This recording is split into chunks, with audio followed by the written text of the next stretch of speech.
Hey guys, welcome back. Thank you so much for watching. Today's video is going to be a Q&A, and I asked some questions over on Instagram. I really enjoy doing these videos, although they do feel a tad self-indulgent. But anyway, thank you for all the questions. There's 120 of them. We will not get through that many today. So I'm just going to answer my favourites, or the ones that were asked quite a bit, or the ones that got the most thumbs up as well. So let us begin. So let's start with something quick and simple. What are your favourite skincare products? I really like the Embryolisse Concentrate Moisturiser. You also really like one by Avene, which has got SPF 20 in it. I'll link all of these in the description box. For cleansers, I do really like Glossier Milk Jelly Cleanser. I didn't get on with it at first, but I really quite like it now. And one by Roce, which is what I use nearly every single day. I have quite sensitive skin, so I like using really basic skincare. I also love Pai's Rosehip Oil, I think it's called. As I said, everything that I'm talking about I will link, because I've probably called everything the wrong name. But that oil is absolutely incredible. I really love that. So those are my favourites, and I've used most of them for years as well now. Like, I don't really mix it up that often because of the sensitive skin. This one was asked quite a bit. Did you decide to go freelance blogging when you were already making some money on your blogging channel, or did you just go for it without a safety net? I'm going to answer this quite quickly because I think I have talked about this before. I've blogged full time since I graduated from university, which will be 3 years ago this summer. I built my blog up while I was at uni, and then realised it was my dream job. It's what I wanted to do more than anything. Loved, like, you don't work for yourself at uni, what's the word I'm looking for, but you have to motivate yourself. Absolutely loved that when I was at university. And so when I graduated, I was moving back home with my mum for a few months before going to Manchester. So I had about 3 months where I was living without paying rent, as mum let me live at hers without paying any board. So I gave myself those 3 months to see if I could go for it. If I gave it 100%, whether I would make enough money by the time I was moving to Manchester to pay my own rent. And I did, and the rest is history. So I had a safety net in the sense that I was living at home with mum and didn't have to make enough money to pay any rent or anything. And it took me about 3 months to build things up. So that was that one. And if and when the time comes that YouTube and blogging is no longer a viable career prospect, what do you think you will do? So I studied history of art at university, and I don't know if I would ever go into anything like that. Whether or not I'd go to curation, maybe. I think I would quite enjoy that. But I think I'm more likely to somehow use the skills that I have generated through blogging. I'd want to be able to do something creative. Like, my love for photography has become quite intense through blogging, definitely. Maybe do some styling work. I think I would basically find ways to freelance still, because I love a freelance lifestyle, using the skills that I've built. So I could like creative consult, I could help brands do social media things, I could do some styling jobs. I think I would just try and do a bit of everything that from the skills that I've built up doing my blog. But touch wood, won't have to come to that, we hope. Another one, do you see yourself living in London for the foreseeable future? Yes, definitely. 100%. I really love it here still. I think I've got definitely a few more years left in it here for me. Whether or not I would quite like to maybe spend a month here or there in other countries. I'd love to do a month in America at some point, but for this as a base, I can definitely see this for the foreseeable. I absolutely love it here. One that I think is going to be quite a rambling answer, and I'm going to read out 2 questions for this because I really love the wording of the questions, and they kind of got me thinking. So they're both asking a similar thing, but I'm going to read them both separately. So the first one, I've followed you for a while now and noticed you've started to discuss sustainability in fashion and the throwaway society we live in more. Is this something you're thinking about, and how do you think it affects your job? Love your blog. Thank you very much. And then the second one, do you feel that you are building, consciously investing in, a wardrobe for the long haul, or do you see it more fluid, more winging it buying, replacing and switching it around as you evolve and your taste evolves with you? Naturally, the two intertwine a lot, but I would love to know more about how you view your wardrobe and the items you accumulate over time. Such good questions. I really like these. And yes, thinking about sustainability in fashion is something that has been on my mind more and more, and something that I want to inform my channel more and more. Before I go into this, I need to plead complete ignorance in that I have done so little research, have so little knowledge about the environmental impacts of the fashion industry. I've seen some documentaries and things, but I've never like gone on to do my own research that maybe isn't being presented to me in any sort of biased way, or have done enough to create my own opinion on it. It's something I really need to do so that I can talk about it on my channel in a more informed way. But I got interested in it because of just the excess of YouTube and the excess that my job was causing me to be involved in. And this is why I want to make really clear is that when I discuss things like this, I'm discussing it from a point of view where I don't actually promote a sustainable lifestyle, nor do I really live one, because I'm sent so many clothes and I have the opportunity to get so many clothes for free. I do shop a relative amount, nowhere near as much as I used to though, nowhere near, but still I accumulate so much stuff. So when I'm talking about this, it kind of comes from a hypocritical point of view, because you know, I have so much stuff and have the option to have so much stuff. So that's why I really liked that question of whether you're consciously building a wardrobe for the long haul or seeing it more fluid. I definitely used to see it more fluid, whereas now I'm trying to consciously create something that has a really good core to it. And I would hope that you guys could maybe think of my 5 most loved or 5 most worn outfits, items of clothing, sorry. Maybe specific ones, maybe more general styles of things, but I have a core in my wardrobe and then build around that, and there are fluid pieces around that in the way that everybody needs to have to express themselves every now and then. And retail therapy is a real thing and we all partake in it sometimes, and yes, to use it, but use it carefully, those other pieces, to use them carefully and more thoughtfully, of thinking I can do an ASOS order and it'll be here tomorrow, and yeah, I'll just order it for the sake of it. That's what I want to try and move away from.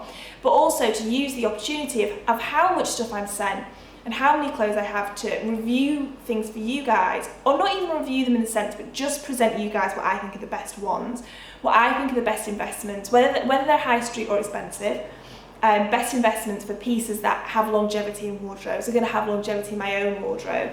But of course fashion is there to have fun with and to express yourself with. So while I want to talk about this, I want to also make clear that I don't want to, no one should feel like they have to pigeonhole themselves thinking this is my core wardrobe, this is my capsule and I can't move away from it. Because if you go through a changing circumstance in your life, if you're feeling down, what you wear can make a huge difference to that. And I don't want to restrict myself personally, but it's just about doing it in a more informed way, I think. And it doesn't have to be excessive. If you can still reap all the benefits of style and personal styling and fashion without having to constantly haul items and spend obscene amounts of money all the time, always design a handbag, or just this excessiveness, which sometimes I find really grotesque on YouTube. So I really hope that answered it, and I want to continue to talk about sustainability, to feature more sustainable brands going forward, but also while constantly admitting that I'm coming at this from an angle that isn't sustainable, the amount of stuff that I am sent through my job, but to use that to inform my discussion further. I really, really hope that makes sense, because it's something I've wanted to talk about for a while. And things like testing basics do that. You know, me buying 5, that's excessive, that's not sustainable, that's over the top. But I do it to tell you guys the best one, so that hopefully more people can make more informed decisions. And I'm not ever going to come up like a finger-wagging point of view of, oh, we'll never want it to seem that way. Oh, we all should shop less, because we all enjoy shopping. And it's just about how you shop, I think. So I really hope that makes sense. I know that's been rambling, and it's been something I've wanted to talk about for a while, but struggled to articulate it well. But those 2 questions really got me thinking, so I absolutely love those. Moving on.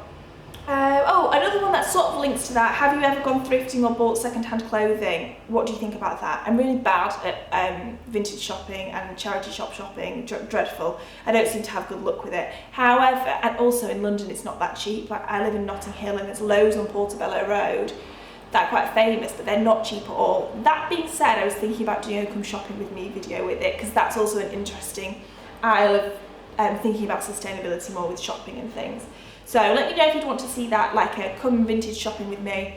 I'd probably leave empty-handed, but whenever I've done a come shopping with me recently, I leave almost empty-handed anyway, so there won't be much difference there. Hey Lizzie, can you talk more about your watch? I think the sentimentality behind it is beautiful. Do you have any other pieces, clothing and or jewellery that are also sentimental? So I'll just talk through everything I've got on right now. So my watch is my late father's watch. It is a Tag Heuer Carrera.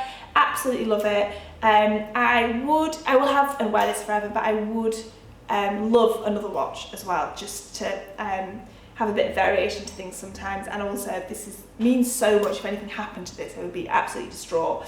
So tag her Carrera, but I would at some point in my life love to buy myself like a dream watch as well, because I'm really into watches too. Rings wise, I have this one which is like a zigzag one. This is from Astley Clarke. This was sent to me last summer. It doesn't have any sentimental value to it, but I absolutely love it. And then this one was sent to me really recently by Roce Copehnhagen. Again, no sentimentality behind this, I just really like it. These two do have more. This one here with 3 diamonds across. After my dad passed away, Mum and I went to Dubai on a girls' trip, and we each bought a diamond ring. Mum has one with 5 smaller diamonds across. I got this one.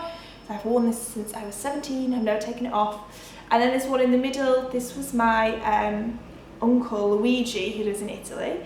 This was in his family for years and years and years and years. Beautiful, beautiful ring. And he gave me it, and the band was worn down so much from years of wear that I couldn't wear it because it would break. For my 25th birthday, my mum got it rebanded for me. So that's hugely, hugely sentimental as well. That one is my favourite ring that I have. And then these hoop earrings I stole from Catherine. I don't think she'll be watching this, so I think I can get away with wearing them for a bit longer. The next one's some diamond studs. My mum bought it for my 25th birthday. And then the one up from there is a Maria Tash hoop that Linz and I got our ears pierced when we were in New York. So that's a very fond memory. So that one does have some sentimentality as too. And the necklaces are from Lisa Williams' Missoma collection and Chupi. There's no sentimentality in these, I just really like them. Oh, that was quite quick. I'll do close-ups for that as well. Dating after a breakup, not so much a question but a topic, and your 5 to 10 year goals. So I am not really qualified to talk about dating after a breakup because I haven't done that much of it. It's been a year now since I moved back from Manchester and I broke up with my ex-boyfriend, and I've just been not really dating. I don't think the apps are for me. I'm just kind of chilled with things at the moment. So yes, this is a whole topic, one which I probably will discuss more at some point, but there's not much I can say about it right now. And 5 to 10 year goals, I'd love to invest in some property. I would love to still be doing this job because my job makes me so happy and so fulfilled. I would love to have refined the skills that my job has given me even more, become better at photography, better at writing. I would love to do some sort of project that was that had a bit more of a thing to it. And I don't know what that is yet. I've been thinking about it a lot recently. I don't know what that is, whether it's something to do with clothes, whether it's something to do with, I don't know what it is, but something a bit more tangible than everything being online. My 5 to 10 year goals. There was all kind of work related, wasn't it? Obviously I would love to meet somebody at some point and maybe have more to say about dating then. And what else? Yeah, that's kind of it. It's kind of work focused for me at the moment, which I'm perfectly happy with as well. Oh, okay, I've gone through all the ones that I favorited. I'll do a couple more because this video is about 30 minutes. I'll do 2 more so we go to about 15. Who do you watch on YouTube who you aren't friends with? Helen Anderson, I've never met Helen Anderson, I love hers. Pixie Woo, I'm not friends with them, I've never met them. And I love their videos. Still always watch them, even though I don't really do much makeup anymore, I really enjoy them. Who else? Most of the people I watch are the people I'm friends with though, which is nice because if you can't catch up with people because you're all so busy, I'm like, still know what you're all doing though, still keeping up with you all, which is good. Oh, I quite like this question. Let's end with this one. Whose style or which designer do you admire but you know wouldn't work for you? For me, I love floaty dresses, etc. on other, but they don't work for me. That's one for me as well, floaty dresses. Every now and then I wear one, but like really floral, beautiful, layered chiffon dresses that look stunning on other people, I'm just too uncomfortable in, so that would be one. I love people's styles like Alexa Chung's style. She's definitely a style inspiration for me and for many others, but there's also something I find kind of unwearable about it sometimes, especially her more evening looks because she can be quite girly. Something like that would be one. Who else? Often it would be more like a body type that would make me feel like I can't wear something and I can't. Alexa Chung would be another example, like, because she's quite flat-chested and I'm not. Sometimes there's certain things I see on someone and I'm like, oh my god, I want to wear that, but my boobs are a bit too big so it doesn't look the same. Or if someone's like really hourglass shaped and something looks insane on them, like a super skin tight dress, and it doesn't translate the same way on me. So I guess it'd be more specific items, but floaty dresses, that is one that I have as well. That's everything. I'm going to go and reply to some others in the comments as well that I haven't, on the comments on my Instagram post, that I haven't been able to answer. But thank you so much for all those questions. I really hope you've enjoyed this video, and I'll see you in the next one.